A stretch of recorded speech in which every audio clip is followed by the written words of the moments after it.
Bueno, estamos acá, ¿cierto? Con Hassan Akram, director de la sede chilena de la Universidad Norteamericana Wake Forest, ¿ya? Profesor de Políticas Públicas de la Universidad Diego Portales y magíster en Desarrollo Económico de la Universidad de Cambridge y un montón de otras cosas más, ¿cierto? Aparte, es autor del informe de las 3 razones para rechazar el TPP-11 y también del actual libro, ¿cierto? El estallido. ¿Por qué y hacia dónde, no? Sí. Perfecto. Hassan, muchas gracias por estar con nosotros. Gracias a usted por la invitación y por el compromiso país. Exactamente. Nosotros, bueno, mi nombre es Daniel Duarte, soy terapeuta ocupacional de profesión. Actualmente trabajo en el equipo de comunicaciones del PRC, que en este caso es Representación Ciudadana, un movimiento que está en proceso de formarse como partido, y nos acompaña también Denise Martel. ¿Quién eres tú, Denise Martel? Bueno, yo soy la secretaria general de Representación Ciudadana, que somos un movimiento que estamos a favor del apruebo y fomentando esa iniciativa. Perfecto, mira, para comenzar, vamos a tener una serie de preguntas más relacionadas con la contingencia, ¿ya? Y luego pasamos a una parte que tiene que ver más con el proceso constituyente y un modelo de economía en profundidad. En ese sentido, nosotros queríamos saber primero qué tan real era la posibilidad de una recesión antes de la pandemia. Entonces, que creo que ya se había instalado un poco eso con anterioridad. Sí, con esta pandemia, con la crisis de COVID-19, es absolutamente inevitable que la economía chilena va a entrar en una profunda crisis. ¿No? Eso es algo que está pasando en todo el mundo. De hecho, en Estados Unidos han hecho comparaciones con la Gran Depresión de 1929, ¿cierto? Que eso va a ser la peor crisis desde los años 20, los años 30, cuando un 25% de la población norteamericana estaba desempleada. Menciono eso porque, curiosamente, Chile enfrentó la Gran Depresión ya en una crisis. Chile, que fue una economía que dependía de la exportación de recursos naturales, en aquel momento de salitre, ya enfrentaba una crisis por el salitre sintético, el fin de la época de las vacas gordas para las oficinas salitreras, y después fue el doble golpe de crisis de la Gran Depresión. Y algo similar está pasando a Chile en este momento, porque sin duda la crisis de coronavirus va a golpear a esta economía, pero la economía ya venía con graves problemas de todas formas. Parte de eso es el estallido, pero el estallido es más bien un síntoma de un problema profundo con la economía chilena, ¿no? Estaban teniendo un debate antes de coronavirus. Estaba teniendo un debate ¿me escuchan? Sí, sí. Sí, yo sí. Ya, estaban teniendo una crisis y un debate acerca de cuán profundo iba a ser. De hecho, el ministro de Hacienda, Briones, estaba diciendo que no había fuga de capitales, que los inversionistas no estaban sacando sus dineros de Chile producto del estallido. Y eso, de cierta forma, tenía razón, pero después la gente preguntaba, pero acá hay una plena crisis en todas las calles de Santiago, no se está fluyendo el comercio, ¿cómo es posible que el gobierno habla de la no crisis? Es porque la economía chilena es en realidad 2 economías, ¿ya? Entonces, antes de coronavirus, la economía chilena en la parte comercial, en la parte de todo lo que está pasando en las calles, en términos de los malls, en las tiendas, en todo lo que es venta, estaba ya en una profunda crisis. Pero una segunda economía, que es la economía de exportación de cobre, ¿cierto? Y de bienes agrícolas, ¿no? Recursos naturales levemente procesados, lo llaman los economistas, porque hay poca tecnología en la actividad. Pero el punto es que esa economía exportadora no estaba teniendo problemas producto del estallido. Eran 2 universos completamente distintos. Entonces, antes del problema coronavirus, la economía exportadora chilena, la economía de cobre y la economía agrícola, estaban bien y estaban sosteniendo una parte comercial muy alicaída. Ahora lo que ha pasado es que ahora es una doble crisis, que no solamente el comercio está completamente parado, sino por el problema global también está frenado la parte de cobre y la parte agrícola. Y eso va a generar, sin duda, una situación económica muy compleja, pero no hay que olvidar, la crisis no es solamente de COVID. La crisis de COVID es más bien demostrando la profunda vulnerabilidad de este modelo económico que no tiene un grado de diversificación, que hay pocas actividades tecnológicas, hay poca diversidad, y cuando hay poca diversidad en las actividades y cuando hay poca tecnología involucrada, cada vez que hay algún tipo de lo que los economistas llaman un shock exógeno de afuera, cada cosa externa que pasa, por mala suerte como esta crisis, nos afecta a nosotros mucho más que economías más diversificadas con más capacidad de resistencia. ¿Ya? Entonces sí había una posibilidad de una crisis antes de esto, pero ahora va a ser mucho peor, producto precisamente de la debilidad de esta economía poco diversificada, con poca tecnología, producto de esos años neoliberales. Perfecto. Sí, bueno, en parte nosotros sabíamos que éramos ya conocedores, inclusive antes del estallido, que muchas empresas habían quebrado, varias, inclusive íconos o históricas en Chile, como Ianza, por ejemplo, y entre otras. Guante. Bueno, Denise también tiene ahí una pregunta para ti. Sí. A mí me gustaría saber qué opinión tienes acerca de las medidas que tomó el gobierno para afrontar esta crisis, como el ingreso familiar de emergencia o como los créditos CAE que dio a las pymes a través de los bancos. Si crees tú que es una medida suficiente o insuficiente, y por qué no se arriesga más el gobierno sabiendo que tiene muy poca deuda internacional. Yo creo que la palabra más apropiada para la reacción del gobierno es indignante. Es francamente indignante la manera en que el gobierno ha respondido a todo esto. La incompetencia y la irresponsabilidad. Ahora, me estoy mencionando la respuesta económica, pero se tiene que entender que la respuesta económica viene a la mano con la respuesta sanitaria. Es muy difícil separar las dos cosas.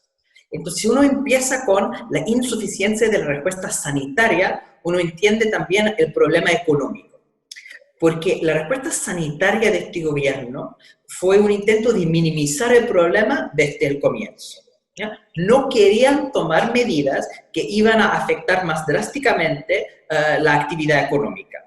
Tenían esa preocupación profunda que si uno llama, por ejemplo, la cuarentena total de la región metropolitana, que ahora estamos viendo, esa cuarentena va a parar la economía, eso va a generar costos para las familias, y si las familias necesitan ayuda, van a necesitar entonces la acción del Estado, y eso implica que un problema ideológico para la derecha neoliberal, un Estado más grande, y eso, impuestos más altos a los más ricos. Entonces querían evitar esa situación donde la gente no podía trabajar y por ende tendría que depender del Estado y de los impuestos de los más ricos. Y por ende tomaron una serie de medidas parciales, ¿ya? Como esa idea que tenían de la cuarentena inteligente o la cuarentena dinámica. El tecnicismo. Y es una forma de populismo. A mí no me gusta para nada la palabra populismo, porque muchas veces decir que un gobierno es populista es tratar de decir que son otros los populistas, ¿no? El populismo de Bolsonaro, el populismo de Trump, pero no los países serios. Y lo que a Chile más, o a la élite chilena, lo que más le importa es parecer como un país serio. Pero acá el populismo se da precisamente en la ropa de intentar ser serios sin seriedad. Eso de jugar a ser tecnócratas de manera populista. Porque la idea de la cuarentena dinámica o la cuarentena inteligente es que uno hace muchos test a la población y de esa forma uno sabe dónde están las concentraciones de infecciones, posibilidades de contagio, y uno puede, si uno está haciendo un trabajo de trazar todos los contactos de los enfermos, se puede literalmente hacer cuarentenas en lugares súper específicos. Al final, lo ideal es poder simplemente hacer cuarentena para todas las personas que están infectadas y todos los demás podemos seguir trabajando. El problema es que no sabemos quiénes son las personas que están infectadas. Entonces, la estrategia de cuarentena dinámica o inteligente depende de la cantidad de test que uno está haciendo. Y Chile imitó eso de los países con mejores prácticas, porque es cierto, por ejemplo, en Alemania, nunca llamaron una cuarentena total, pero es porque han hecho una enorme cantidad de test y de esa forma podían seguir los contactos de las distintas personas infectadas y separar esa gente de la población. La misma cosa en Corea del Sur, una cantidad enorme de test que los permitió hacer la cuarentena dinámica. Acá se hizo la idea de cuarentenas parciales, pero sin hacer la cantidad de test necesaria para saber en realidad dónde estaban los focos de infección. Menciono eso, yo por ejemplo vivo en Recoleta, en la región metropolitana, y nosotros tuvimos a Santiago Centro, a Providencia, a Independencia, las 3 comunas aledañas, todos con cuarentena. Y Recoleta, la gente estaba de hecho haciendo más cosas en la calle. Yo tengo cierto privilegio, entonces yo he estado en cuarentena porque he podido, pero yo saliendo para el supermercado, veía no solamente tremendas colas, sino todas las tiendas abiertas, gente trabajando en obras, una concentración en La Vega, en los mercados, la feria, las peluquerías abiertas, una cosa indignante, porque cuando uno se da cuenta que esta gente está en la calle, se están contagiando. Entonces, lo que pasa... a llegar una crisis, y ahora, curiosamente, estamos precisamente en esta crisis. Esta idea de proteger la economía a través de la no acción sanitaria es una falacia, es una estupidez. De hecho, sabemos, por la última gran pandemia, que fue la gripe española, la influencia española, justo después de la Primera Guerra Mundial. Y es interesante porque fue relativamente moderna y tenemos buenos datos, sobre todo de Estados Unidos, que es un país que en ese momento por lo menos tenía las estadísticas. Y en Estados Unidos tenemos diferente, porque es un país muy grande, tenemos diferentes ciudades tomando diferentes estrategias. Y sabemos que habían ciudades que precisamente por una preocupación económica decidieron no tomar medidas sanitarias fuertes, ¿ya? Claro. Como pasó con Filadelfia. Y otros que decidieron aceptar el costo económico de corto plazo, como St. Louis, donde ellos sí hicieron las cuarentenas. Pero curiosamente el efecto económico a mediano plazo fue mucho peor en los países que no tomaron las medidas antes. Lo que estamos viendo ahora con Santiago en cuarentena total es que ya el sistema de salud está colapsado.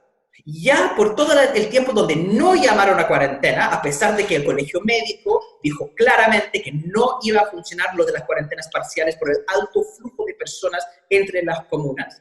El hecho que no escucharon al colegio médico, el hecho que siguieron en la calle las personas infectándose, implica que ahora va a aumentar de forma muy drástica la cantidad de enfermos. Van a haber muchos muertos. Eso va, disculpa, va de la mano. Entonces, las medidas sanitarias insuficientes van a tener ahora un costo económico enorme. Y en ese sentido, de hecho, las ideas del gobierno de como la renta básica, se propuso de parte de la oposición una propuesta de renta básica de emergencia, ¿ya? Que es reemplazar los ingresos para los trabajadores que no pueden ir a sus lugares de trabajo, ¿ya? Para que se queden en casa, ¿ya? Esta propuesta, que de hecho yo estuve involucrado en el diseño un poco, que era pasar como 200.000 pesos por trabajador para reemplazar sus ingresos, ¿ya? Eso se hizo de parte del Frente Amplio, después se propuso, después se negoció con toda la oposición, donde bajaron y dijeron, vamos a dar un monto por integrante del hogar, que sería cercano a la línea de pobreza, mucho menos de lo que se propuso originalmente, pero por lo menos suficiente para comprar las cosas. ¿Y qué propuso el gobierno como respuesta? El ingreso básica familiar que están dando, que es un bono que es menos de la línea de pobreza. ¿Cómo funciona eso? Si uno pasa tan poca plata a la gente, es un bono que ayuda a suplementar ingresos. Es una ayuda, sin duda, pero una ayuda mientras que la gente sigue trabajando. No reemplaza, sino es una plata extra para la gente que ya está trabajando. Bueno, cuento corto. Exacto. Una vez más, no tomar decisiones económicas con la idea de tener que dejar que la gente se quede en casa, implica que el desastre sanitario y el desastre económico consecuente va a ser mucho peor. Por eso es tan indignante esta situación. Exacto. Va eso unido a que el bono no es para todos. O sea, el universo a quien se entrega el bono es muy pequeño, porque también producto del sistema neoliberal no puede abarcar el Estado más allá que a la gente más vulnerable. Entonces, acá hay una crisis que va desde todas las pymes, la clase media, y no es suficiente. Además que reemplaza a otros bonos. Si uno recibe otro, se anula si uno recibe este. Entonces, la letra chica de todos los bonos que se han entregado es impresionante. Sí, yo más que nada quería añadir que nuevamente queda esa sensación, no de que solamente se prima la economía por sobre lo sanitario, sino que prima la macroeconomía por sobre cualquier otro aspecto de la economía. En el fondo, buscar salvar las grandes empresas, ¿cierto? Lo que vimos con Cencosud, lo que ha pasado con Ripley, Latam, entre otras, y que en efecto han recibido ayuda estatal a mucha mayor escala de lo que pudiera haber recibido una familia, o como le decíamos, la economía de los hogares. Uh-huh. Bueno, continuando con esto, queríamos consultarte básicamente de manera general, ¿cuál sería el provecho comercial en este caso como la clase dominante, por así denominarla, que podrían obtener a través de esta crisis sanitaria? Y si en vista de esto también de lo que ha pasado con Cencosud y como la crítica casi transversal, ¿cierto?, que se hizo a través de eso, de lo que pasó ahí, si en este caso, como te decía, a gran escala, un país neoliberal retrocedería, por ejemplo, en temas de una privatización de su sistema de salud, ¿o qué crees tú que puede ser más probable? Es una muy buena pregunta, pero es difícil de responder porque hay un grado de incertidumbre importante. Ahora, yo diría que son dos posibilidades. ¿Bien? Una posibilidad que viene de, por ejemplo, Naomi Klein, que habla de la doctrina de shock, o de otro libro que más interesante de Philip Marowski, que habla de cómo los neoliberales respondieron a la última gran crisis, la de 2007-2008, la crisis financiera mundial. Y el título de su libro es Nunca desaprovechen las oportunidades de una buena crisis. ¿Ya? Claro. Eso efectivamente ha sido la historia de los neoliberales en momentos de emergencia, donde dicen, bueno, el Estado ha tenido que rescatar todo el sector financiero, por ende el Estado ahora no tiene plata para los más pobres. Claro. Pero lo lograron vender con mucho éxito, porque la crisis financiera, por lo menos en Europa, aunque fue el producto de la desregulación del sistema bancario, fue producto de la ideología neoliberal, pero esa ideología la había administrado gobiernos de varios tipos concertacionistas. Entonces, la culpa no la llevaron los neoliberales, aunque fue culpa de verdad de su ideología, sino que la culpa la tuvo que mamar los gobiernos como de centro izquierda. Entonces, de esa manera, los neoliberales lograron ganar la narrativa, decir que la crisis es culpa de un Estado sobreextendido y ahora tenemos que hacer otra ronda de austeridad fiscal, de reducción de beneficios para los más necesitados. Fue absolutamente brutal la violencia con que los neoliberales lograron hacer que una crisis que era culpa del sector bancario terminara como una crisis que la gente pagaba, ¿no? Un ejemplo que más, como a mí me da mucha rabia, ¿no? Es un poco distante, pero hay un programa de vivienda social, que es cosa que destruyeron en Chile, pero antes, durante la época de Frei Montalva, en Chile, de la antigua democracia cristiana, la que hacía cosas para la gente, no esta, que hace cosas contra la gente. Pero ya la antigua democracia cristiana hacía una cuestión que se llama Operación Sitio, ¿no? De tratar de crear vivienda social para la gente, casas decentes y todos los demás. En Europa tienen programas de ese tipo enormes, sobre todo después de la Segunda Guerra Mundial, construyeron enormes bloques de relativamente buena calidad de vivienda social. En Inglaterra, posterior a la crisis, decían, ya, hay mucha gente que vive en vivienda social, que tienen hijos, ¿cierto? Como 2, 3 hijos, que se van a la universidad o van a trabajar o cualquier cosa, entonces los padres se quedan en esos departamentos con dormitorios desocupados. Y porque estamos en crisis, esta gente va a tener que pagar un impuesto extra para cada dormitorio no ocupado. ¿Qué pasa con esto? Que en esta situación que uno tiene gente pobre, porque están en vivienda social, con pocos recursos, gente como en general adultos mayores, porque sus hijos se han ido de la casa. ¿Ya? Esos adultos mayores muchas veces minusválidos, con problemas físicos, que necesitan el apoyo de la red familiar o la red de vecinos para seguir haciendo sus cosas cotidianas. Cuando uno dice a esa gente, ustedes tienen que pagar un costo extra para cada dormitorio, no lo pueden pagar. Ya, perfecto. Entonces, ¿qué hace el gobierno? Saca a la gente de sus casas y los ponen en casas más chicas. Excepto que no hay casas chicas en el mismo vecindario. Son 2 casas con varios dormitorios para familias. Ponen la gente en casas con dormitorios chicos, muy lejos de sus lugares originales, perdiendo la red de apoyo familiar, la red de apoyo vecinal, todo lo que necesitaban los adultos mayores para poder sobrevivir. Y eso es lo que pagó la gente, como con una tasa de suicidios, una tasa de gente minusválida que no tenían con qué ir al supermercado y comer, y todo eso por culpa de una crisis que era del sector bancario. Es extraordinario la manera en que los neoliberales pueden usar una crisis para hacer que los más pobres paguen, para reducir aún más la obligación fiscal de los ricos, los impuestos que tienen que pagar. Entonces, esto es un riesgo real y lo hemos visto. Perfecto. Esta es la parte más miserable, digamos, de cómo una crisis profunda puede entonces llegar a ser como un costo para los más vulnerables. Pero bueno, ahora pasa algo parecido, porque esto es algo nunca antes visto, una pandemia, algo que nos está atacando a todos. Y así todos no paran de cobrarse los créditos universitarios, el CAE no para de cobrarse los bancos. Creo que algunos bancos dieron oportunidades, pero refinanciando la tasa, una tasa más alta. O sea, no hay nada que detenga al sistema económico neoliberal.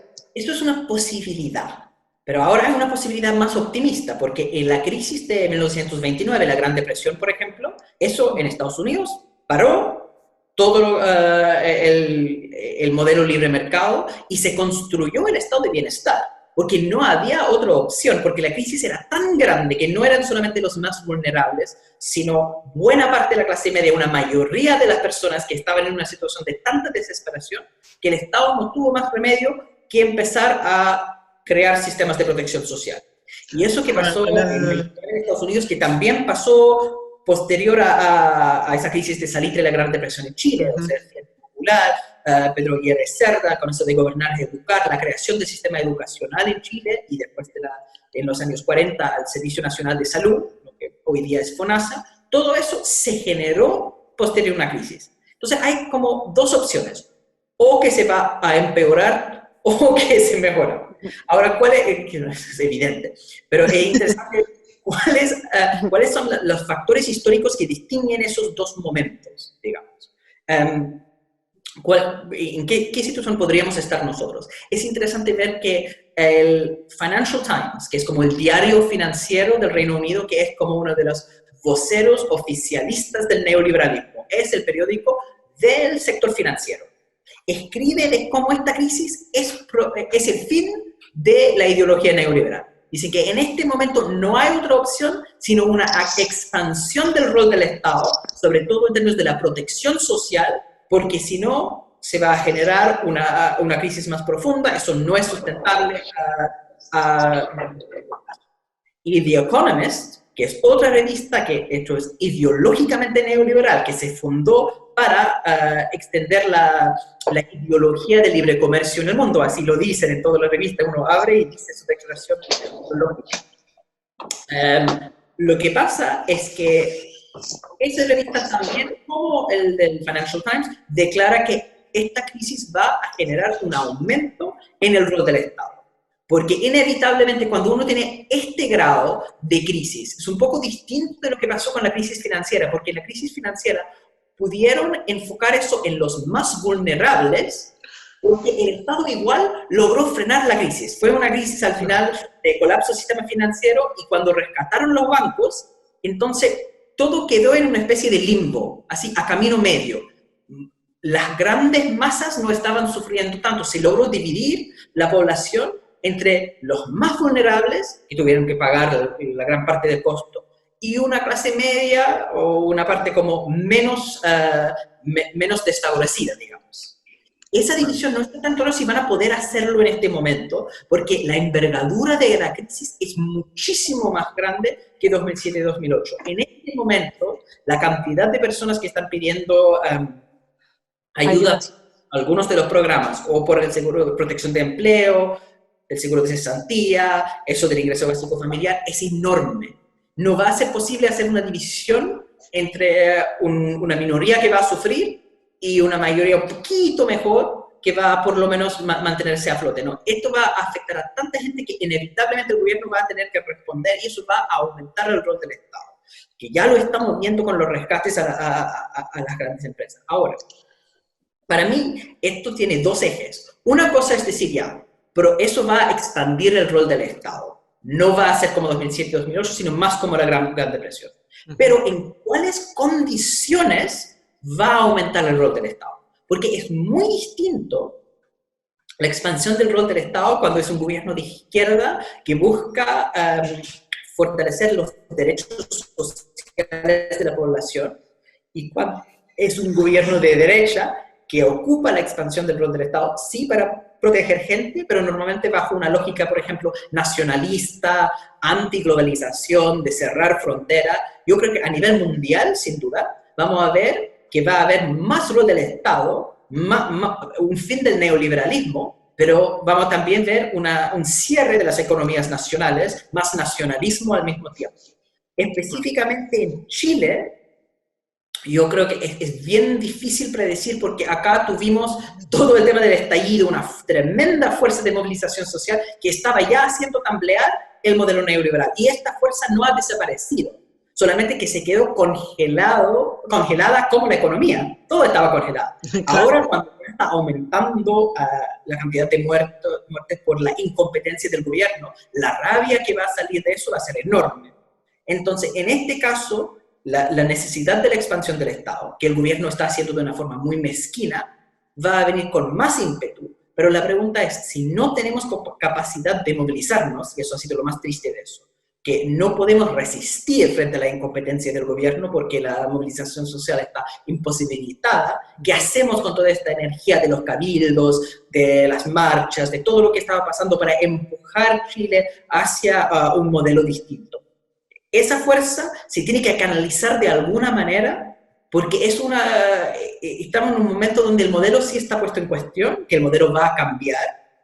No van a poder hacer el juego neoliberal que hacían antes. Pero en este escenario más líquido, la pregunta es ¿quién va a ganar la narrativa? Y lo que pasó con el estallido, eso es la cifra más triste, que si uno mira las encuestas, y sabemos que las encuestas siempre son controladas por los amigos de Piñera, pero por eso son una buena fuente, porque hasta como Cadem, que la encuesta del amigo Isaacson de Piñera, decía que Piñera lo estaba haciendo pésimo. Su propia encuesta lo decía. O sea, ¿cómo estaría? Lo interesante es la opinión de los que votaron Piñera en las elecciones presidenciales pasadas. Un 51% de los piñeristas, los que votaron Piñera, decían que estaban en desacuerdo con las acciones de Piñera durante el estallido. Y eso ha bajado a solamente como 30% durante esta crisis frente a los piñeristas. Y esto implica que podría entonces construir una nueva respuesta derechista, eso que no va a ser una respuesta neoliberal, porque no es posible. Va a involucrar más acción del Estado, va a involucrar con el Estado programas de apoyo social más fuertes, pero ese apoyo podría ser desde la lógica de la derecha tradicional en Chile, o sea, una lógica nacionalista, una lógica autoritaria, o con la fuerza de la calle. Y ahí es donde depende mucho de cómo vamos a poder canalizar el desastre que lamentablemente va a venir en las próximas semanas cuando esta situación sanitaria se escape de las manos. Claro, justamente. Bueno, yo tenía otra pregunta, pero ya fue respondida dentro de la pregunta, y se desprende de lo que tú acabas de decir. ¿Qué influencia tiene en esto el tema de la Constitución? Porque tampoco esa ayuda social que tú mencionas va a poder llegar a un grueso de gente producto de tener una Constitución que tiene inmerso un sistema neoliberal dentro. Entonces, aquí tenemos otra pregunta que va relacionada con eso. ¿Cómo ves tú la influencia de la Constitución actual en todo esto y su relación a todo lo que está sucediendo? Disculpa que te cambie la pregunta, que la que tenía ya la respondiste dentro de lo anterior. Perdón. Voy a tratar de ser más corto. Perdón. No te preocupes. No era para no volverte a repetir lo mismo. A ver.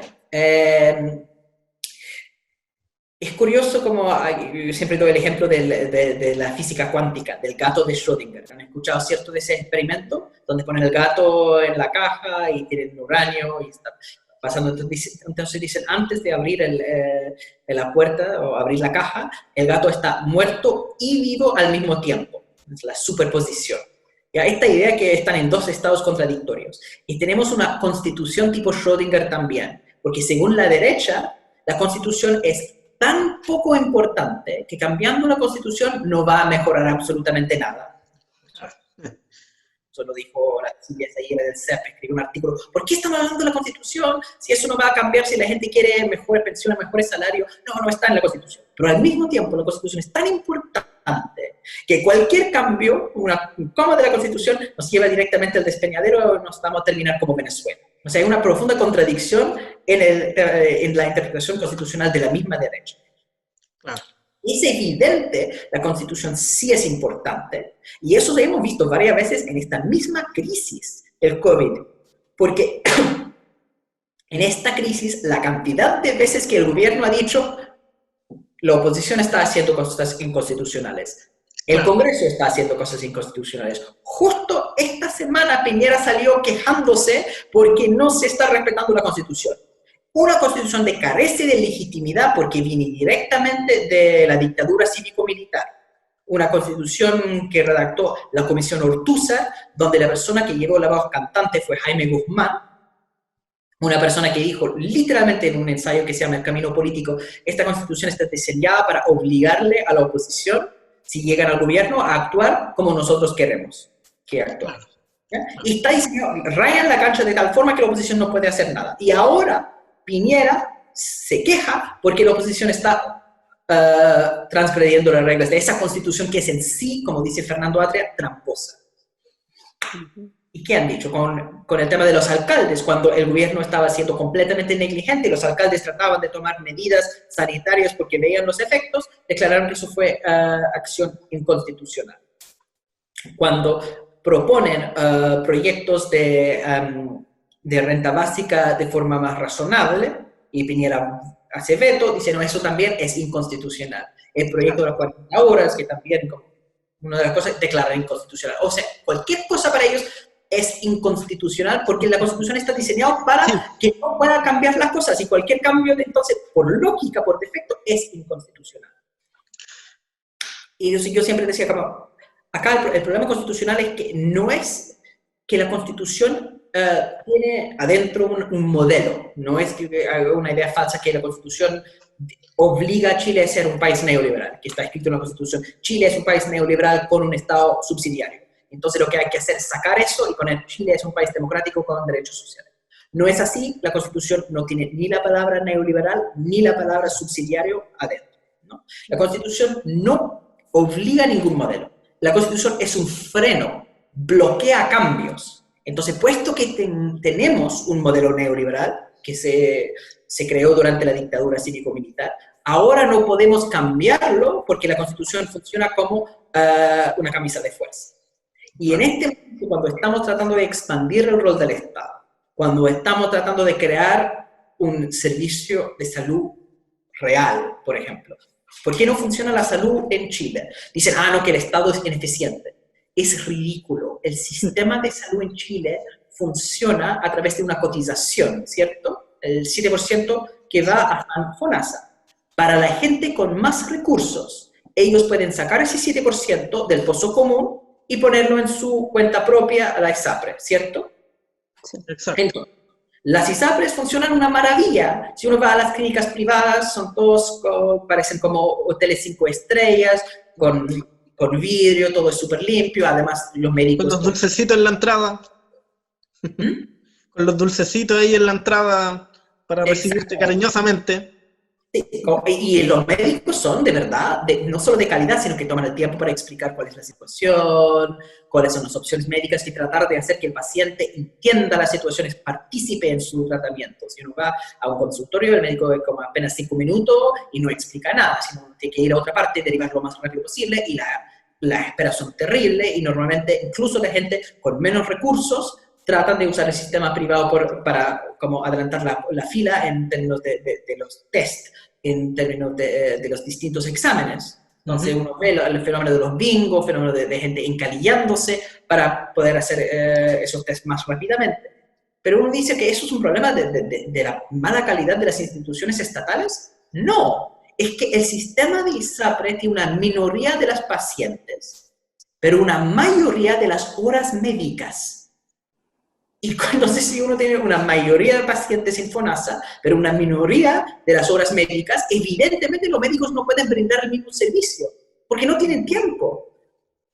Claro. Un problema básico de distribución de recursos. Entonces, si uno dice, se tiene que cambiar, se tiene que hacer un fondo común, donde el 7% sí o sí va a un fondo común que entonces paga la salud de toda la gente. ¿Qué dicen las ISAPRES? Si ese 7% va a un fondo común, no puede ir a la ISAPRE, eso es una expropiación del negocio de las ISAPRES. Y según la Constitución, cualquier expropiación es inconstitucional.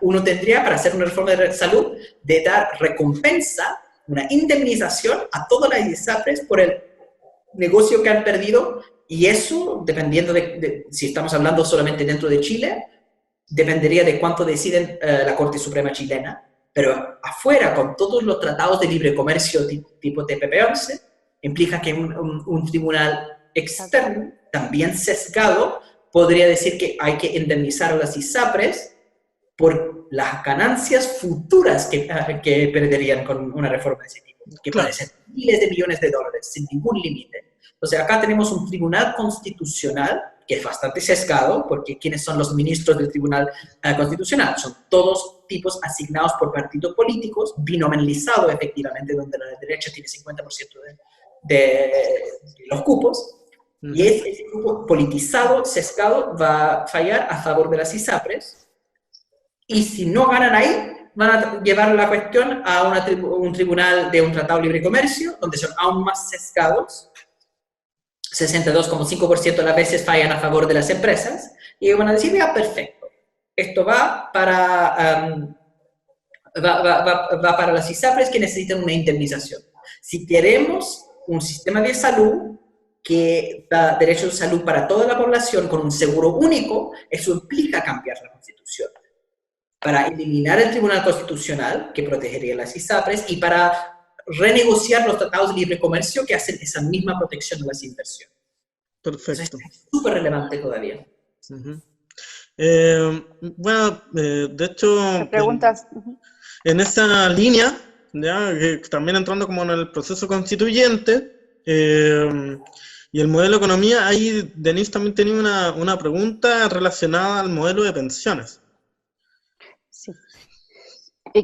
¿Qué consecuencias crees tú que tendría la economía chilena si se reemplazara el modelo de las AFP actual? Porque el dinero no es el dinero, o sea, está invertido. Entonces, es complejo el tema. El tema de las ISAPRES es bien complejo porque es un problema a largo plazo. Yo creo que este es el peor momento para estar debatiendo una reforma de las ISAPRES. De hecho, de algunas ISAPRES están incluso de forma populista hablando de esa idea de que la gente retire sus dineros de las cuentas individuales de las ISAPRES. ¿ya? Eso es parte del mismo juego que está haciendo el gobierno, que es hacer que los trabajadores, hacer que la gente más pobre pague la crisis. Esa sería de las AFP, de los fondos de pensiones. Sí, porque es la misma idea. A ver, hay este concepto, ¿no? Donde uno socializa las pérdidas, ¿no? Las empresas grandes, también pymes no tan grandes, pero algunas medianas que son enormes igual, esas van a recibir ayuda financiera para seguir funcionando. Pero al mismo tiempo, la gente, ¿cómo van a seguir viviendo en ese tiempo cuando las empresas no están pagando los salarios en este momento? A través del seguro de cesantía. Exacto. Y el seguro de cesantía funciona como las ISAPRES, en el sentido que son cuentas individuales de ahorros de los trabajadores. ¿Ya? No son las ISAPRES, son las AFP. La ISAPRES es lo del... perdón.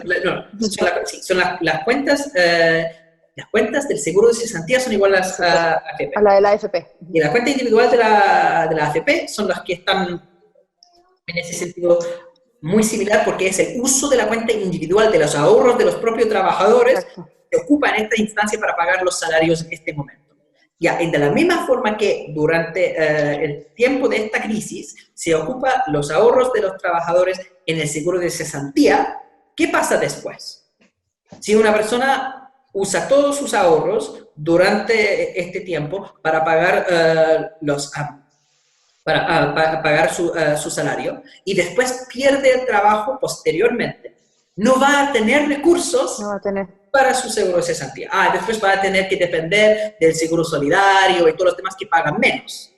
Entonces, exacto. En este momento, los trabajadores están usando los ahorros suyos para pagar la crisis. Si ellos también sacan de las AFP, es la misma cosa, están sacando los recursos que son para su jubilación para pagar este momento de crisis. Y después, ¿cómo van a pagar las jubilaciones? No. Exacto. Ya son bajas, entonces imagínate si sacan dinero, son bajas más aún. Pero ¿qué sistema puedes ver tú de solución con la pregunta anterior que te hacía yo? ¿Tú crees que Chile es un estado pobre? Que la mayoría de la gente, si tú le preguntas, dice no, que Chile no tiene dinero, es un estado pobre. Y además yo sé que he sabido del tema de que tenemos muy poca deuda externa. Todos los países como Francia, por ejemplo, se han endeudado externamente por temas sociales y Chile no lo hace.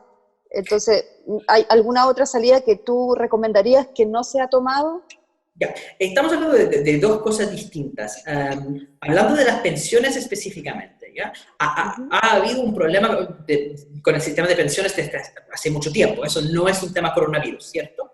Ahí, yo creo que el problema no es la AFP en sí, ¿ya? Que las AFP, de cierta manera, hacen bien su pega. El problema es que su pega no tiene absolutamente nada que ver con pensiones. La AFP lo que hace es que invierte la plata que les llega en una serie de distintos activos. Y con eso genera una utilidad. Entonces, todos los defensores de las AFP dicen, no, pero tienen buenas rentabilidades, que de hecho los cobros que hacen, las comisiones tampoco son tan altas. Todo eso es cierto, pero es relevante. Porque si el punto ahí es que las AFP están invirtiendo bien la plata, perfecto. Pero eso no los hace pagar buenas pensiones. Porque el problema es que si tú tienes un sistema de lo que se llama capitalización individual, eso significa que lo que uno ahorra durante el vida laboral es lo que determina, en una especie de cálculo simple, cuánto uno va a recibir como pensión en el futuro. Entonces, ¿qué pasa? Bueno, lo que pasa es que las personas que han trabajado y han tenido momentos, por ejemplo, de desempleo, ¿ya? Van a quedar con pensiones que son más bajas. Pensiones más bajas por desempleo. Pensiones más bajas por personas que han ganado menos en momentos difíciles de crisis económica. Chile tiene crisis económica más o menos regular, entonces es inevitable que eso va a bajar las pensiones. Este sistema fue diseñado por unos neoliberales de la escuela de Chicago, el hermano de Sebastián Piñera, Pepe Piñera. Sí, maravillosa entrevista con Juan Manuel Astorga, ¿cierto? Es histórica. Es fascinante porque no está acostumbrado a que la gente le contrapregunta, entonces como como termina súper enojado, pero vale la pena verlo porque habla psicológicamente, uno entiende cómo es la élite chilena y su incapacidad de entender las cosas. Es curioso porque ella dice, las AFP son como un Mercedes-Benz. El problema es que uno no está dando suficiente benzina. En esa analogía, el Mercedes-Benz es la cuenta individual de la AFP y la benzina es el salario o el porcentaje del salario que va en la cuenta de ahorro. Perfecto. Entonces uno pregunta, si la AFP es un Mercedes-Benz y el problema son las cotizaciones, porque las cotizaciones son bajas porque el mercado laboral, o sea, los salarios de los trabajadores son bajos y además tienen periodos de desempleo. Entonces el problema tiene que ver con el mercado laboral, tiene que ver con el código de trabajo. ¿Y quién diseñó el código de trabajo en Chile? Curiosamente fue el mismo José Piñera. O sea, el weón encargado de la bomba de benzina dice que el problema es que nadie está echándole benzina en el Mercedes-Benz. Es una locura. Es un argumento correcto, pero la lógica de ese argumento es que la culpa es de los neoliberales que diseñaron un sistema donde un mercado laboral muy inestable, entonces determina el valor de la pensión. Y uno puede decir, estos mecanismos de inversión son maravillosos y que aumenta el dinero invertido. Todo puede estar bien, pero eso no resuelve el problema de pensiones, porque si uno tiene pensiones que dependen de los ahorros durante el trabajo, entonces siempre van a ser bajos, independiente de lo que uno hace con la inversión. Y de hecho, yo siempre decía que sea una tesis doctoral bien interesante de economía de Chicago, porque hay ciertos actores, actores económicos, que toman la decisión de ser mujeres. Me pregunto, ¿por qué deciden ser mujeres? Y no solo deciden ser mujeres, pero después deciden salir del mercado laboral por largos ratos, entonces sus ahorros tienen lagunas y por ende la pensión de la mujer es muchísimo más baja que la pensión del hombre. Entonces la pregunta interesante sería, ¿por qué la mujer escoge cómo salir del mercado laboral? Que debe ser un misterio para los economistas que diseñaron ese sistema a ese grado de estupidez. Claramente el problema es que si uno tiene una capitalización individual donde la pensión depende de los ahorros de la persona, los que se retiran del mercado laboral para cuidar a un hijo van a tener peores pensiones. El problema no es la AFP en sí, es el problema de la capitalización individual. Entonces lo que hay que hacer es crear un sistema que no es de capitalización individual, sino donde las cotizaciones tienen dos elementos. Uno que es de reparto, que implica que en este momento lo que yo estoy ahorrando va directamente a los adultos mayores de este momento que necesitan esos recursos, ¿ya? Porque es 10% de los ingresos laborales de todos los trabajadores. Es necesario soltar esos recursos para pagar a los adultos mayores de este momento. El tema es que mientras que la población envejece, uno tiene cada vez más viejos. Entonces se tiene que ahorrar recursos también para este futuro donde hay más viejos y entonces uno necesita más dinero. Pero el ahorro no tiene que ser individual, como la capitalización individual que tiene el problema que entonces depende de cuánto gana uno, sino que puede ser capitalización colectiva. Y de hecho la propuesta, ahorro colectivo, y de hecho la propuesta de no más AFP es parcialmente de reparto y parcialmente de ahorro colectivo en lo que ellos llaman un fondo de reserva. Entonces, con esas dos cosas, reparto más ahorro colectivo, uno podría resolver a largo plazo el problema de las pensiones. Hay recursos en Chile. Es un mito que este es un país pobre, por ende no tenemos recursos para eso. Este es un país que tiene harta riqueza, tiene los ahorros de los trabajadores, que en este momento son enormes, son suficientes para mejorar sustancialmente los ingresos de los adultos mayores. Y además, con un sistema de ahorro colectivo responsable, se puede invertir para tener recursos para el futuro. El problema acá es que es cierto que la economía chilena, además, está medio estancada, no está creciendo tan rápidamente. Problema, producto de una economía que solamente exporta recursos naturales levemente procesados. Acá hay que diversificar la economía, aumentar el tamaño del Estado, inevitablemente. Pero los neoliberales hablan de, no, somos un país súper pobre, por ende no podemos hacer A, B o C. Es lo contrario. Este es un país pobre, por ende hay que hacer A, B y C. Puesto que es un país pobre, necesitamos un Estado más grande para diversificar la economía. Puesto que es un país más pobre, tenemos más adultos mayores vulnerables, por eso necesitamos un sistema de pensiones que les dé más protección. si no fuéramos un país tan pobre no sería necesario tanta acción de protección social. Pero puesto que sí es un país pobre, es más urgente que nunca que el Estado tome esa responsabilidad y que puede, porque hay todos los países en el mundo con distintos sistemas de pensiones. Chile es único en tener un sistema de capitalización individual exclusivamente. Exacto. Añadir elementos de pilar contributivo con ahorro colectivo y con reparto sería llegar a acercar Chile a la norma internacional. Perfecto. Es factible y además es una buena idea. Exacto. Muy interesante, muchas gracias.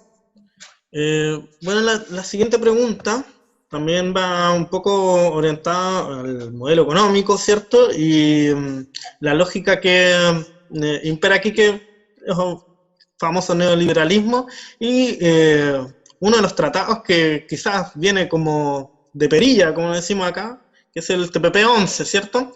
En relación a eso, ¿qué relación podemos encontrar precisamente entre el TPP-11 y el proceso de una nueva constitución? ¿Qué impacto puede tener? ¿Qué relaciones se pueden ver ahí? A ver, sí que el TPP-11, yo lo mencioné un poco antes, que ya eso yo creo que parte de la crisis de coronavirus es que el TPP-11 no se va a firmar, el gobierno está pensando en otras cosas. Pero el problema es que, y siempre lo he dicho, es que no es tan importante el TPP-11, ¿no? Durante la campaña en contra del tratado se generó una idea que no, el TPP-11 es lo peor del mundo, es que si Chile firma el TPP-11 vamos a estar en un hecatombe neoliberal y el Estado no va a poder hacer nada. Y yo siempre respondía, pero un momento, Chile ya es un hecatombe neoliberal. Ya estamos viviendo eso. ¿En qué sentido la situación va a cambiar? El problema no es el TPP-11, sí, yo estoy muy en contra del TPP-11, pero estaba en contra porque era como un eslabón más en una larga cadena de tratados que ya tiene amarrado el Estado chileno. El problema no es solamente el TPP-11, son todos los tratados que lamentablemente sí existen. Desde 94 empezaron a firmar todos estos tratados que tienen lo que se llama la protección de inversiones. Y eso implica que un inversionista extranjero puede demandar al Estado chileno por cualquier política pública que ellos pueden decir que de alguna forma transgrede sus derechos de propiedad y implica que ellos merecen una indemnización. Y eso podría ser, y lo mencioné, con el tema de las ISAPRE. Si uno hace un seguro común, sacando el 7% y pone un pozo donde tiene que financiar todas las necesidades de salud de la población, la ISAPRE dice, con eso yo no puedo entonces pagar, puedo cobrar mis comisiones porque el dinero no va a mi cuenta de ISAPRE, sino directamente al pozo. Y pueden demandar. Lo han hecho en el caso de Eslovaquia, que es un país que normalmente ha tenido gobierno socialdemócrata, pero ganó una elección, un gobierno de centro-derecha, y ellos hicieron una privatización parcial del sistema de salud. Y con eso entró una transnacional holandesa, de hecho, en el sistema de seguro. Y cuando quisieron cambiar de vuelta al sistema nacional, querían decir, no, que ahora los que están pagando cotizaciones de salud solamente pueden usar esas cotizaciones a futuro. No estamos hablando de las cotizaciones actuales. Porque, ojo, se puede decir que si yo como Estado digo que los que han invertido o han puesto su dinero en una ISAPRE tienen que sacar su dinero ahorrado en una cuenta de ISAPRE, la ISAPRE puede demandar diciendo, me están sacando de mis fondos el dinero, es una expropiación. Pero lo que decían en Eslovaquia era otra cosa, era que el uso a futuro de las cotizaciones, no lo que se ha pagado, lo que se va a pagar, solamente se puede usar para la salud, para gastos de salud. No se puede usar, por ejemplo, para el retiro de utilidades. Entonces, obviamente, el negocio a futuro para las ISAPRES iba a caer. La transnacional holandesa demandó a Eslovaquia y ganó. Y con eso tuvieron que eliminar la reforma a salud, la renacionalización. Es un problema ahí con todos los tratados de protección de inversiones. En el caso de las AFP que estuvimos conversando, es la misma cosa, el 7% de salud, 10% de la cuenta de ISAPRE. Si yo digo como Estado, en vez de pagar ese 10% a la ISAPRE, ese 10% va a un nuevo ente estatal, ¿ya? respetando una cuenta individual o un pozo común, da igual. La AFP dice, ahora ustedes han sacado el dinero de las cuentas de las AFP, no podemos cobrar comisiones, hemos perdido el negocio, eso es una expropiación, nos tienen que indemnizar. Y eso pasó en Bolivia. Bolivia, de hecho, está tratando de traspasar las cotizaciones que estaban de la AFP BBVA a un ente estatal, un asegurador pública. ¿Qué pasó? BBVA está demandando a Bolivia en una corte de esos que son los que funcionan para el TPP-11, algo que se llama CIADI, que es un centro de una corte de inversiones en Nueva York. ¿Ya? Entonces, este que viene desde 94 en Chile, de todos los tratados de libre comercio que son de protección de inversiones, ¿ya? Ponen una corte extra, ¿ya? Que podría proteger cualquier reforma, proteger las transnacionales de cualquier reforma que se hace en Chile. Entonces, si se busca reforma a salud, reforma a pensiones,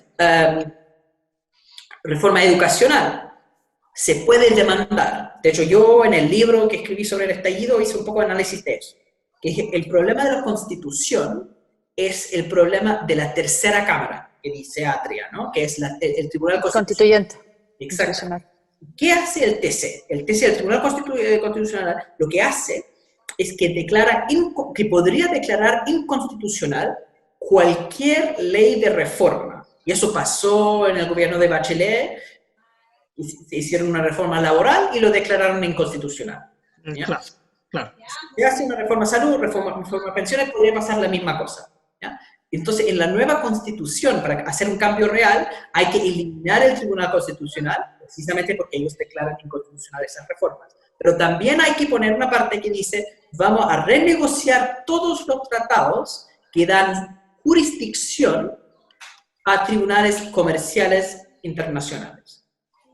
Porque el problema ahí es precisamente que esos tribunales son la cuarta cámara, ¿ya? Y si la transnacional pierde en el Tribunal Constitucional o se elimina del Tribunal Constitucional, van a la cuarta cámara en vez de la tercera, y la cuarta es la de esos tribunales de arbitraje que son sesgados a favor de las empresas.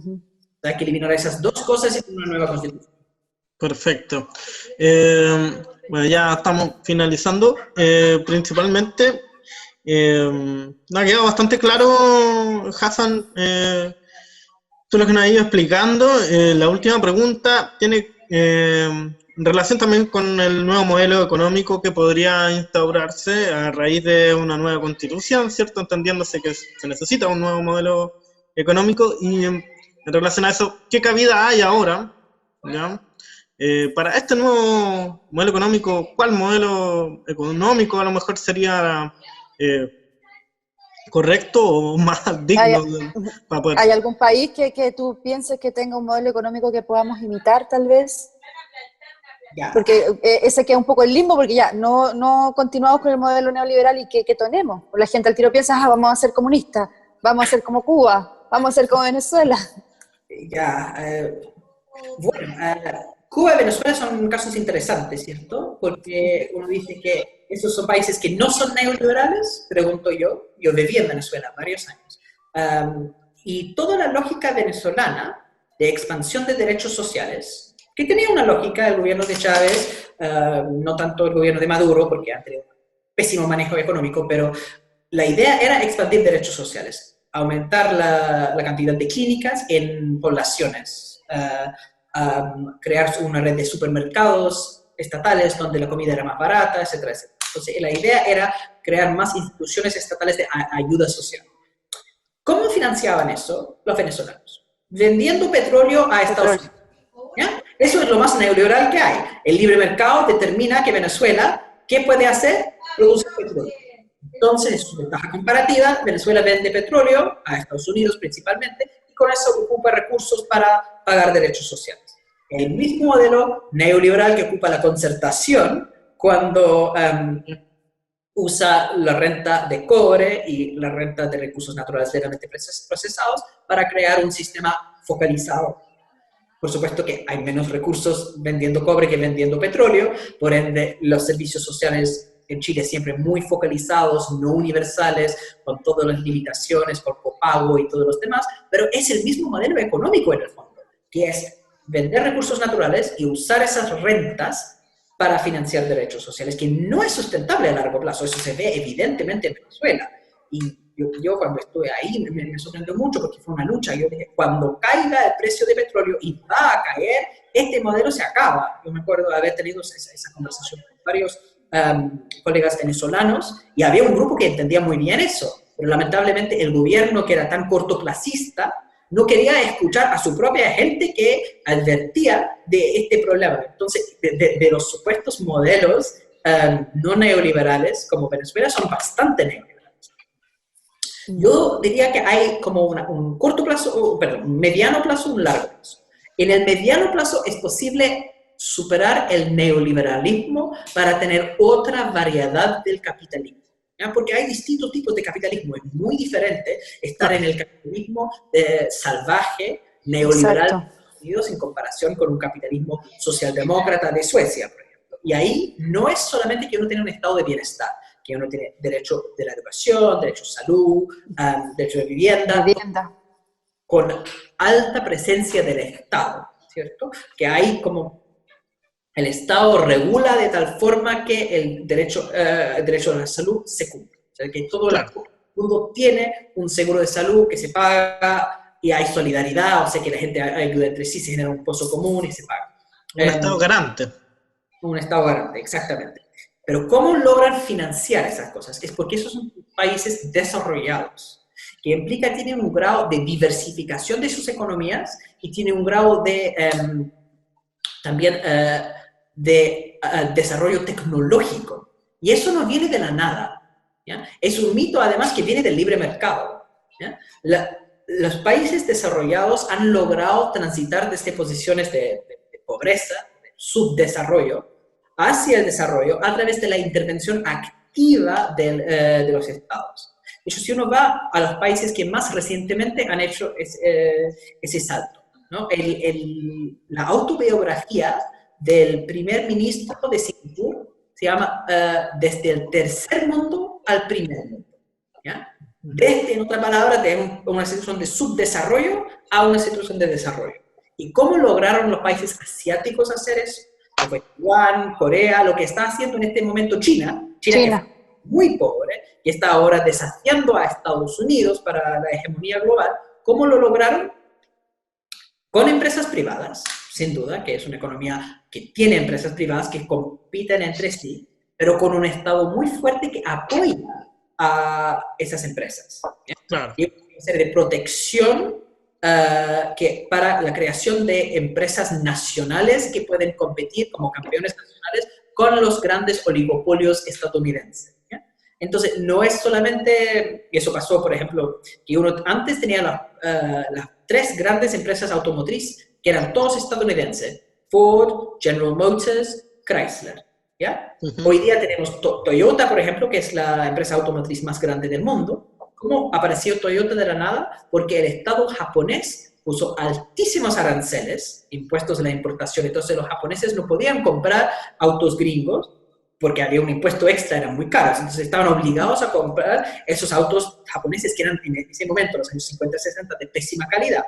Eso fue como una renta, que era como un negocio fácil para Toyota, pero Toyota ocupó esos recursos para mejorar la calidad de la producción, mejorar su capacidad tecnológica y podía eventualmente exportar autos desde Japón a Estados Unidos. Eso es lo que está haciendo China en este momento. China tiene una serie de empresas electrónicas, de ingeniería genética, de computación. Huawei es un ejemplo de eso, ¿cierto? Que recibieron muchísimo apoyo del Estado, sobre todo porque empresas querían invertir en China. Y las empresas querían, porque querían hacer negocios, es muy barata la mano de obra en China, que tenían alta capacidad de los trabajadores, querían invertir ahí, además muchos consumidores cerca. Y lo que dijo el gobierno chino: bacán, que entren, que invierten acá, que pongan sus fábricas, pero que compartan con nosotros la tecnología. ¿Ya? Ustedes tienen que hacer transferencia tecnológica donde ustedes enseñan técnicas tecnológicas a los trabajadores chinos y a la red de empresas chinas. Los proveedores de insumos para las transnacionales en China son empresas chinas. No es como Chile, que tiene transnacionales mineras que compran la maquinaria, el software, todas las cosas para hacer minería en Chile, se compra de afuera. No, China obligó a las transnacionales a crear una red local tecnológica. Claro. Viejas ideas que no funcionan, que en América Latina se intentó hacer eso en los años 70 o 60 y no funcionó, que cuando uno protege a las empresas terminan ineficientes porque no tienen la disciplina de la competencia, no tienen que constantemente ir mejorando. ¿Ya? Entonces, un modelo fracasado, dicen, y eso nosotros hicimos varias propuestas. Es una idea fuerte que está instaurada, que las empresas estatales no funcionan. Eso es el mito que repite constantemente los editoriales del Mercurio, el gobierno repite eso. Es una completa falacia. Las empresas estatales en Chile no han funcionado, en América Latina no han funcionado. Funcionaron en Asia, funcionaron en Japón, en Corea, en Taiwán, funcionan hoy día en China. Entonces después dicen, no, es un problema cultural. Pero si uno va culturalmente, yo hice investigación sobre eso. Los comentarios que hacían los occidentales, por ejemplo, los norteamericanos y los australianos sobre Japón, decían, los japoneses son flojos. Entonces, nunca van a aprender la disciplina de las máquinas, de la sociedad industrial. Japón es un pueblo de campesinos felices que dicen, mañana vamos a hacer el trabajo, pero hoy día vamos a relajarnos. Muy ritualista también. Bochornosos, pero nunca disciplina. Y hoy día la visión que tenemos de Japón es todo lo contrario. ¿De dónde salió ese cambio cultural? El cambio cultural viene de un modelo de industrialización. Que hoy día, que al final cuando uno dice, la gente que dice, vamos a hacer todo mañana, ¿por qué? Porque es muy distinto estar trabajando en una fábrica que empieza a las 9 de la mañana que estar en una huerta donde uno está esperando que salga el sol, y que al final lo que es real no es la diferencia entre 9 y 9:30 de la mañana, sino la diferencia entre la primavera y el invierno, la hora de hacer cosecha y la hora de sembrar. ¿Ya? Son otros conceptos de tiempo. Entonces, la realidad es que cuando cambia la lógica económica, cambia la cultura. Y cambió la lógica económica en ese momento, por una razón muy simple, es porque el gobierno decidió cambiar, creando ese tipo de empresas más competitivas, más eficientes. Y la diferencia con América Latina no es cultural, es política. En el caso de las empresas estatales en América Latina, se entregaban muchos subsidios, pero pidieron de vuelta algún tipo de condicionalidad. Habían requisitos de rendimiento, ustedes reciben estos subsidios y por ende tienen que invertir y mejorar los productos. Nada.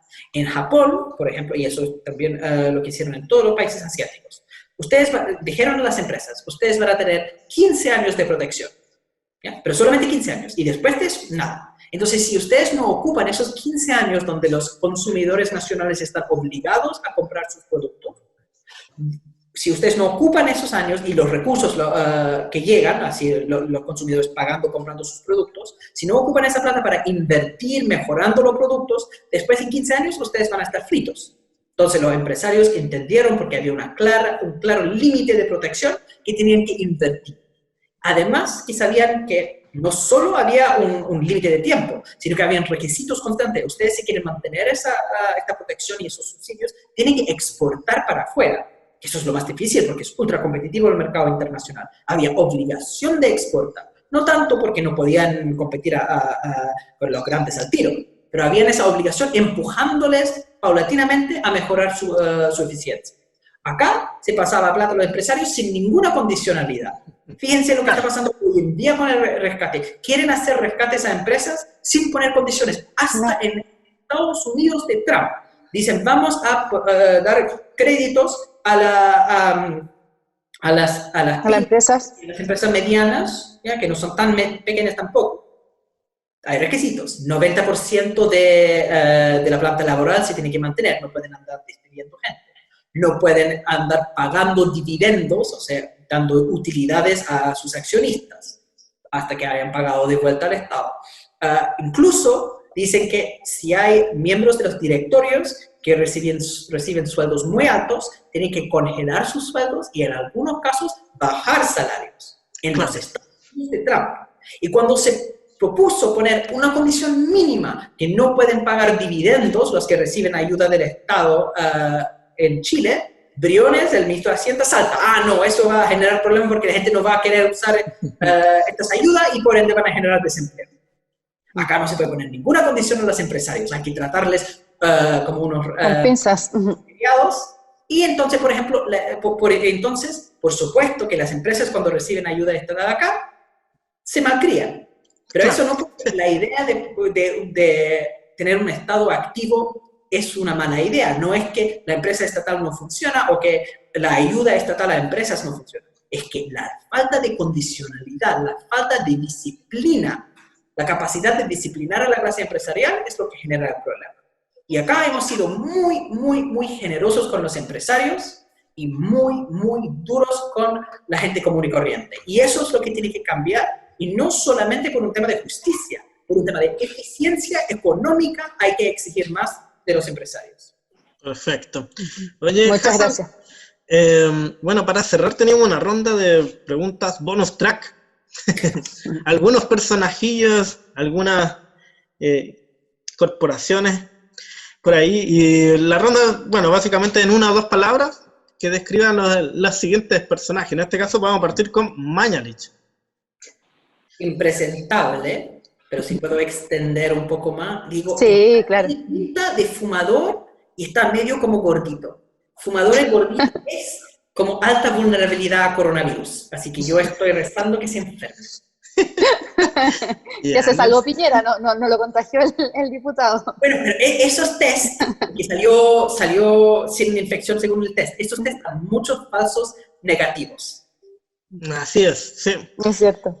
Hay que rezar a los santos para que sea un falso negativo. Sí, en eso Porque las estamos. cosas en este país no mejoran si los cuicos viven bien. Pero le queda poco ya, le queda poco. Yo creo, yo por lo menos apuesto mis fichas a que va a ser muy difícil hacerlo por la vía de nuevo salir a la calle, la de represión va a ser mucha. A mí me da miedo un poco que se vuelva a repetir lo del 73, tienen los medios para volverlo a hacer, y yo creo que la única manera va a ser a través de la presidencial y poner a alguien en ese puesto que realmente pueda recoger todas estas demandas que hubo en 18 de octubre en adelante. Hay mucha rabia todavía, entonces hay espacio para empujar, espero. Sí. Bueno, en el segundo caso tenemos a Isquia Siches. Seria, sólida, muy paciente. Sí, eso es verdad. Ignacio Briones, que ya más entrado en tu área. Que además fue jefe mío cuando yo fui profe de Adolfo Ibáñez. Uf. Culto, porque es culto, es casi culto ingenuo e apolítico. ¿Ya? Sí. Que no está a la altura de esa situación, como porque No. es tan del mundo académico, tan poco como con los ojos abiertos, tan abstracto que no ve la realidad de lo que está haciendo. Como diríamos acá, no se moja el poto. Por ejemplo, y la roulette, ¿cuál es tu opinión de él? Entre Porque dicen macabro, que él es el que mueve los hilos ahí. sí, no. Sí, la roulette es otro... No, la roulette no es culto. La roulette tiene una combinación de ignorancia y mala voluntad. ¿No? Impresionante. Malévolo casi, ¿no? Sí. Cencosud. Rentista. Numerado. Esa es la palabra, rentista. Ya se han aprovechado al máximo la situación. Después, por supuesto, se echaron para atrás con la reacción como de las redes sociales. Pero la realidad es que ahí están buscando ayuda sin pagar ninguna condicionalidad. Si quieren ayuda, bacán. Yo creo que igual son puestos de trabajo, hay que ayudarles, pero si quieren ayuda, tienen que dar de vuelta. Exacto. Yo no tengo ningún problema con que el Estado tenga participación en una empresa retail. De esa forma, las utilidades de Cencosud llegan a arcos del arca fiscal, eventualmente. Ya, y por último, nos queda Ripley. Le ofreció Otro créditos. candidato a la expropiación. Tiempo parcial, por supuesto que no es buena idea que el Estado tenga control de todo, pero que el Estado tenga 10% de una empresa retail si va a tener altas utilidades, ¿por qué no? Y además de esta forma se garantiza que el sector sea competitivo. Sí. Que se pueda incluir porque el Estado es presente en eso. Además que uno podría tener un representante sindical en el directorio. Eso yo creo que lo que tienen en Alemania, de hecho, eso debe ser algo general. Los estudios indican que eso aumenta la eficiencia de las empresas. Y si el Estado toma una participación de Ripley, podría ser una de las exigencias y mejoraría su gestión incluso. Perfecto. Sí. Estupendo. Y fuera de la entrevista, lo vamos a editar. ¿Quién para ti sería un buen candidato presidencial? No sé, hay varios que están ahí, y la Isquia, Atria, hay varios dando vuelta, bueno, Lavín, varios nombres que ya empiezan a surgir. Es tan difícil. ¿No tienes un preferido? No, yo... Ya puedes votar ya siendo ciudadano, ¿no? Yo participé en la candidatura de Bea Sánchez, pero yo creo que a estas alturas no están muy interesada en repetir eso. Es un trabajo terrible. Yo que siempre trato cuando doy clases a hacer referencia de la cultura popular, yo me acuerdo de eso, era el dicho de Harry Potter. Los que deben tener poder son los que no quieren. Sí. Un presidente, yo buscaría, sobre todo tiene que ser una mujer, porque basta de ego masculino que ha sido horripilante, pero también como una persona que trabaja en equipo. No queremos más de esas personas con tanto ego que son como, aquí vengo yo con la solución al país, sino que se genera de verdad un equipo. La Isquia está consultando ahí, pero la Isquia está muy enfocada en el tema médico y sería complicado para una persona que tiene esa especialización saltar a lo que es una opción presidencial. Pero mientras que es tan importante que no salga Lavín. Lo mismo, claro. Los medios de comunicación están haciendo un trabajo profesional de propaganda política. Exacto. Impresionante. Y Jadwe va fuerte igual. Ya está con campañas, pero muy fuerte en las redes sociales. Sí, me cuesta. El problema con candidatos como Jadwe es que son para los duros. Y eso hace muy difícil. Lo extremo. Sí, hay que ganar, no es el centro para la moderación en el tono. Yo tengo mucha simpatía yo vivo en Recoleta, tengo mucha simpatía para Daniel y también para la Pamela Giles, que es la otra persona que representa de otra forma ese tipo de estilo confrontacional, y creo que vale la pena, como es importante tener gente así, que logra, por ejemplo, yo diría que de la figura nefasta de José Antonio Kast, hay solamente dos figuras en la izquierda que pueden enfrentar bien a Kast. Y es la Pamela Giles y el Daniel Jadwe. Sí.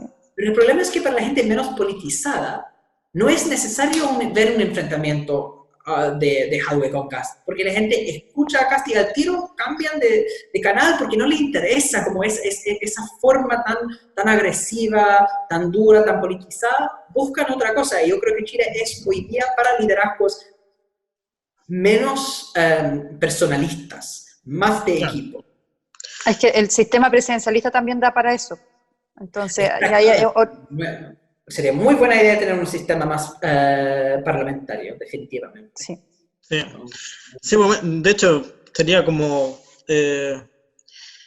irónico que se redactara una nueva constitución y esa constitución la firmara Joaquín Lavín. Sería como, no sé.